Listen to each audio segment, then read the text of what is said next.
Okay, Brisa. Have you done a chavercha? This changed to dorecha. I shall totio midvar mepicha. Good thing it was changed. So you should judge your words before you say them. It's always good advice. Something I probably don't follow often enough. Chashov ma'asechel l'derech eretz. V'tein tzachal pil sechel. So these are two other things. First, don't say anything until you think about it. Should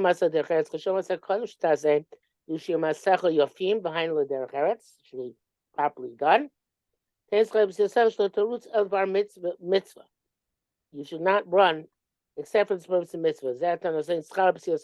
I guess if you run everywhere, so running for a mitzvah is no better, and therefore you don't get schar for running for a mitzvah.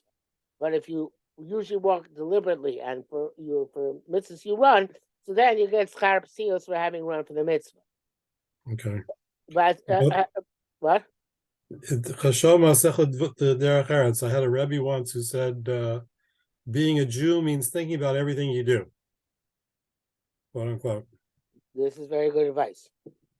I don't know how many of us take it, but it's very good advice.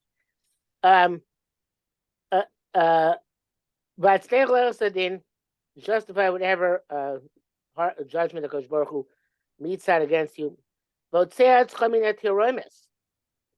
And recluse yourself, remove yourself from complaints, presumably complaints against HaKadosh Baruch Hu, but it goes to be complaints in general. Don't be such a complainer. And judge your friend favorably. Do not, if there's a balance, right, and it could go either way, don't balance the beam towards judge him negatively, but judge him positively. That's a simple shot in the Brisa. Rabbi Chaim says,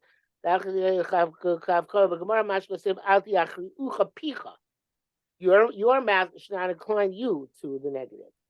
Farshak one of those explain that understanding. Rejoice in whatever portion you have. And be pleasant in your I guess your the little that you have. That's interesting. I never heard that language before. That's assuming that's what it means. Don't hate the person who rebukes you. Have a katan b'nei be small in your own eyes. Baruch, your portion should be blessed. The Biaor says, your wife. Okay, so we'll have to see what that means. I'm not sure it's Yichelka Baruch or Yichelka Baruch Yolam, but let's say. Well, he says, Baruch Beinecha. Yeah, Baruch Beinecha, let's say, but the question what the Olam is going on. I think it's on Yichelka Baruch. So it'd be Yichelka Baruch Olam, right? Yeah, I think so. Yeah, okay. I don't think so, but not sure. I think it's Olam Ayin Tova V'Nefesh Chashuva. You should always have a good eye, and Nefesh Chashuva sounds like you could say it's a chashuv. So the Biaor says, Ayin Tova V'Nefesh Shvei Agosina Shaloti Saveh L'Masha In B'Yorcha. Do not decide that which is not in your not in your hands.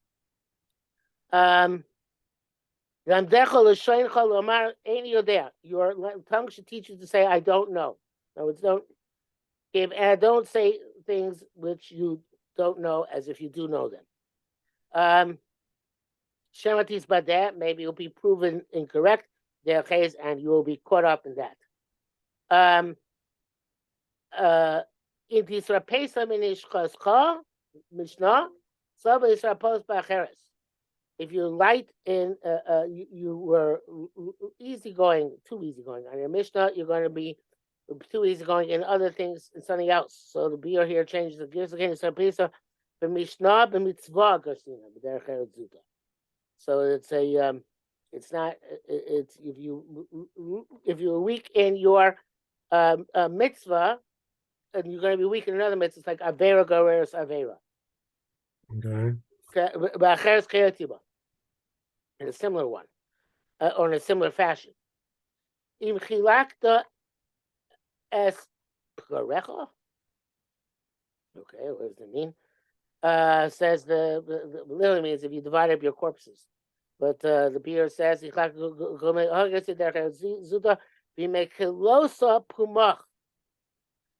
you were easy going in your mouth to mock something, I guess to mock a mitzvah. So eventually going to similarly mock another mitzvah, or you're going to mock another similar mitzvah. And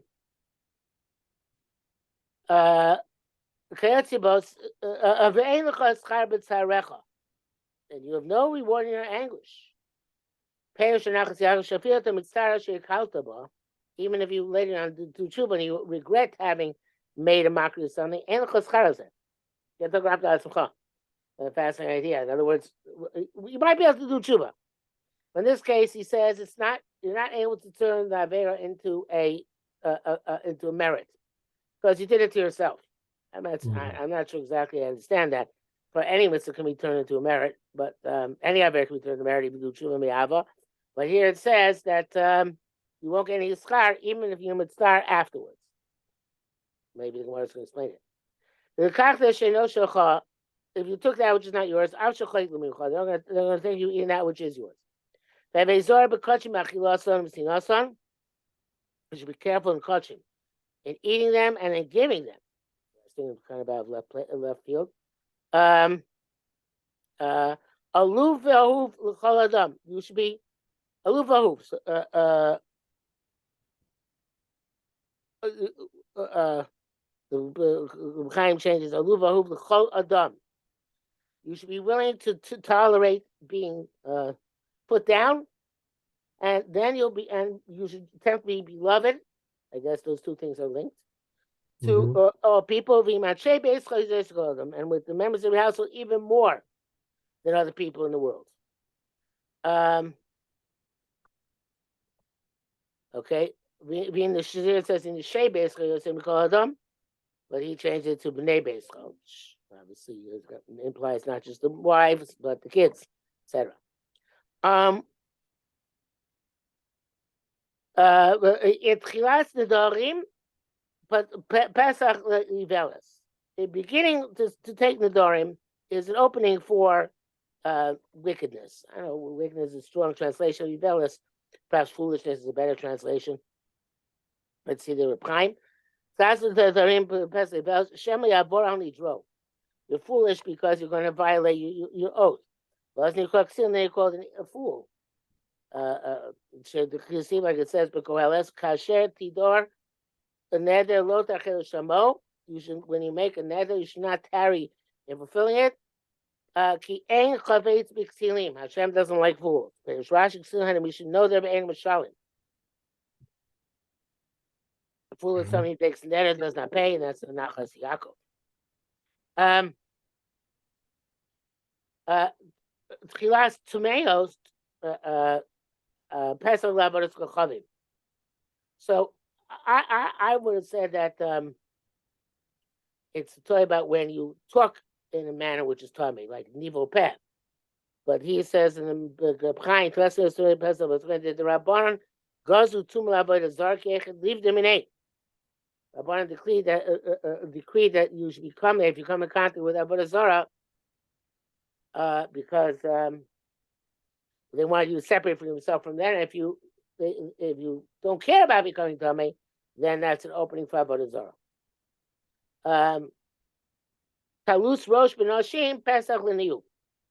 Frivolous behavior with women is an opening for adultery. Imirabta almanas shalem. If you borrowed money, if you guaranteed a sum in order to pay if the borrower defaults. No, I think that means you should be willing to do so. That's what it means. That's what Chaim says. Heavy yoter, you know, shamanas shlam or varavta.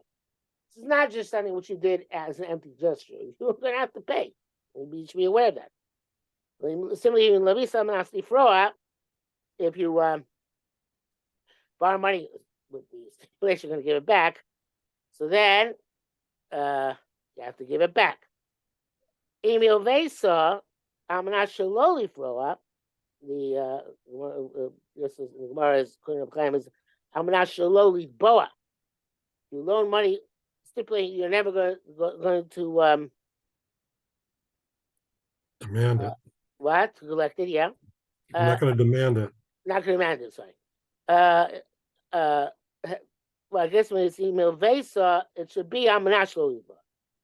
You should never be overly demanding. Veve Memara leaf soak. You should pass it quickly. Chaim says more on the farish. Vuknei shame to, and it requires good name. Cardinal last one. He requires something for himself. In other words, it goes with him to the grave. Opposed to any other material kingdom which does not go with you to the grave. Aina by Shon Lamed, a person who's easily embarrassed does not learn. And Kazim Lamed, a person who's easily angered does not teach. Vein Amoritz Chasid and Amoritz and ignoramus cannot become a pious person. Vein Buri Rechet, and a boorish person cannot be a person who is afraid of sinning. So the implication, of course, is that an Amoritz can be a Rechet, but he's not going to be a Chassid. And a poor can't even be a Rechet. A person's behavior is boorish. He can't be a Rechet. And Amoritz, his behavior is okay, so he can be afraid of sinning, but he's not going to be a Chassid. He doesn't know how to. And people who are too much involved in commercial activities, they can't become great Talmidei Chacham because they're too distracted from learning that it's not going to happen. Okay. Heavy done, says Gemara. Heavy done. Today she achshov adam ma'om eshivu ma'yeshiveu. Yeah, I think I need to stop. I'm sorry. Maybe we pick this up next week. Okay, sure. Okay. Right. Thank you. Okay. Bye.